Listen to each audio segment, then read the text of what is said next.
Actually, it's a, we've been advocating that the government charity should begin at home. Okay. And the present government, under the leadership of the honorable minister, has made some gains in actually. Which minister is this? Communication technology. Okay, all right. All right. She has she's been leading the campaign for government agencies to use .gov.ng.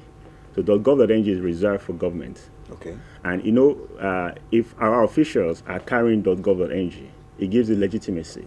Yeah. Now that's first step, which we have been working with the Ministry of Communication Technology to do that, and we are making some very good progress.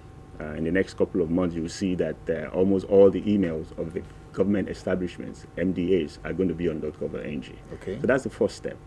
Now the second part of it is that Nigerians, like you rightly said, we started late. .ng came late. They were already .com.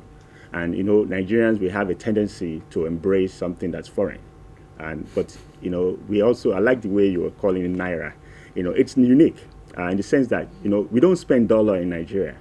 You spend Naira. We spend Naira. If you need to reach me from anywhere in the world, you're going to dial 234. Yeah.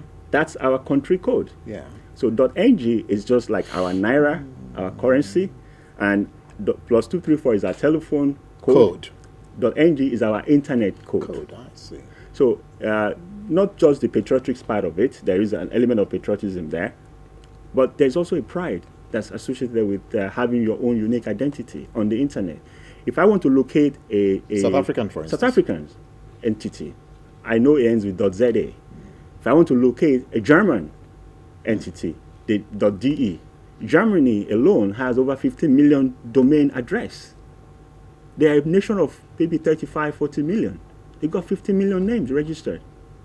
In Nigeria, we have 160 million. And we're not even close to a million names. That's so it's important that Nigerians will embrace this. Now, I know there are negative connotations, that perception that everything in Nigeria is negative. Is that true? That's the question we have to ask ourselves. Okay, now let's move on now. But my concern here, and I'm sure probably the concern of, don't let me be presumptuous. Let me just say, it's my concern. Knowing the background of Nigerians, that we do not have certain infrastructures, to support some of these dreams that all of us have, this dream of what Nigeria should be. Mm-hmm. So how do we want to run this when, for instance, NEPA can fail at any point? Yeah. Where you want to browse the internet and the service provider is down or something. So how do we now want to do this effectively and sustain it, and then actually push it onto the street where the average Nigerian who is ready to be patriotic more than probably the top level Nigerian, how will he be able to buy into this? Okay, so like I said earlier, the internet runs on standards. So we, even though Nigeria, we have our own peculiar issues, but the standards is so solid that if you run the standard on the standard, you are actually going to be taken care of. So what we have done is that .ng actually resides physically. The physical primary server, as it's called, it resides here in Lagos. Okay. Is on redundant backbone of internet providers. But on top of that, there is, in the internet technology, there's something called Anycast server. These are servers that are located, again, based on standards all over the world. We have servers in the UK and in Europe. We have servers in North America, in Asia.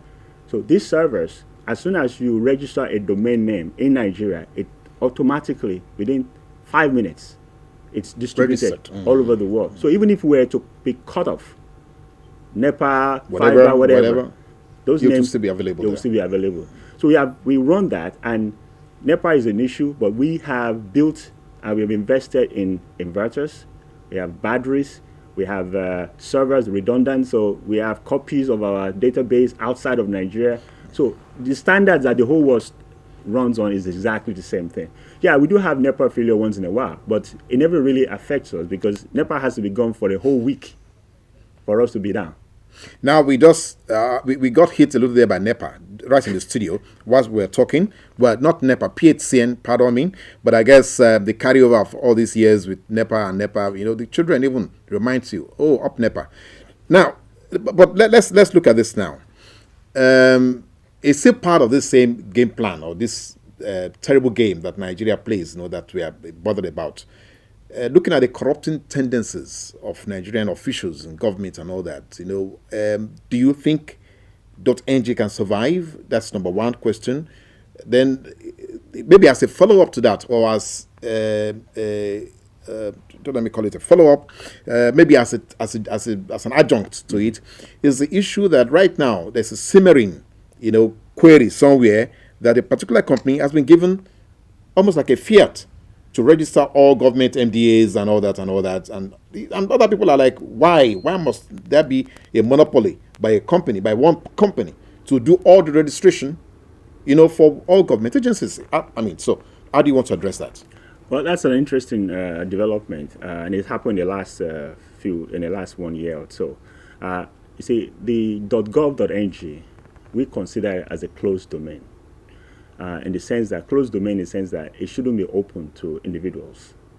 For you to give the .gov.ng legitimacy, it must have a secured approach to registration, not like .com.ng or any other domain name. So it's a closed domain.